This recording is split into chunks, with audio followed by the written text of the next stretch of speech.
জানাজার জন্য আমরা স্থায়ী কমিটি সিদ্ধান্ত নিয়েছি যে আগামীকাল দুপুর 2টায় পার্লামেন্ট ভবনের দক্ষিণ প্লাজায় যে মাঠ এবং বাণিজ্য অ্যাভিনিউ এই পুরো অংশ জুড়ে আমাদের নেত্রীর জানাজা অনুষ্ঠিত হবে। এই জানাজা পড়াবেন আমাদের জাতীয় মসজিদের খতিব অর্থাৎ বাইতুল মোকাররমের খতিব। আর এই জানাজায় যে সঞ্চালন করবেন পুরো বিষয়টাকে যিনি সঞ্চালন করবেন তিনি হচ্ছে আমাদের জাতীয় স্থায়ী কমিটির সদস্য জনাব নজরুল ইসলাম খান।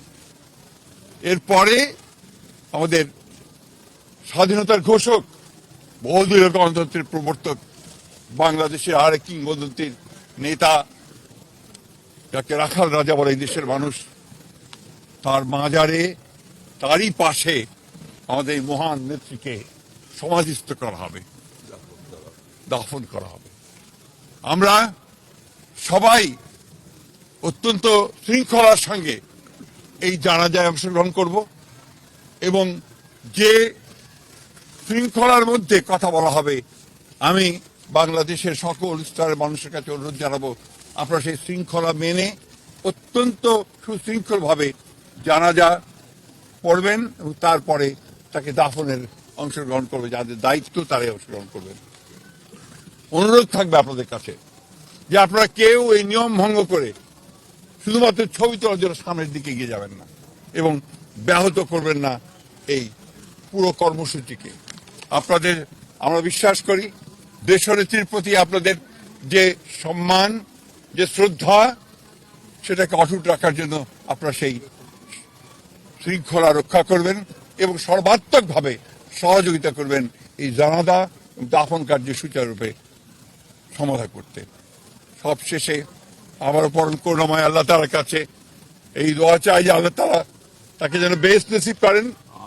আমাদের ভারপ্রাপ্ত চেয়ারম্যান জনাব তারেক রহমান, তার জ্যেষ্ঠ পুত্র, তাকে যেন তিনি সেই শক্তি দেন যে এই যে দায়িত্ব পালন করবার শক্তি যেন তাকে দেন এবং তার পরিবারকে সেই শক্তি দেন এই শোককে সহ্য করবার জন্য।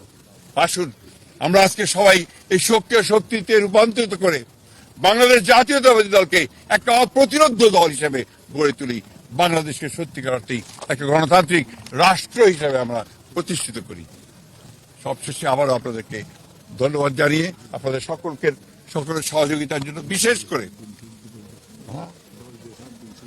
এবং আপনারা জানেন যে ইতিমধ্যেই সরকারের তরফ থেকে 3 দিন শোক দিবস ঘোষণা করা হয়েছে, আগামীকাল ছুটি ঘোষণা করা হয়েছে এবং আপনারা ইতিমধ্যে জানেন যে প্রধান উপদেষ্টা তিনি বাণী দিয়ে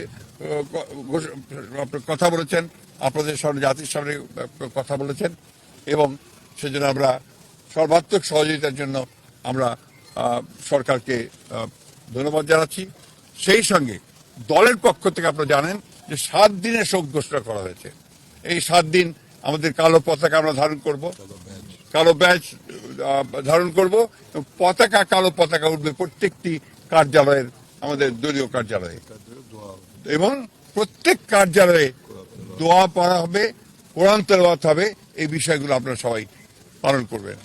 আমরা আবারও সকলকে সহযোগিতা করার আহ্বান জানিয়ে আমরা আজকে শেষ করছি। আসসালামু আলাইকুম।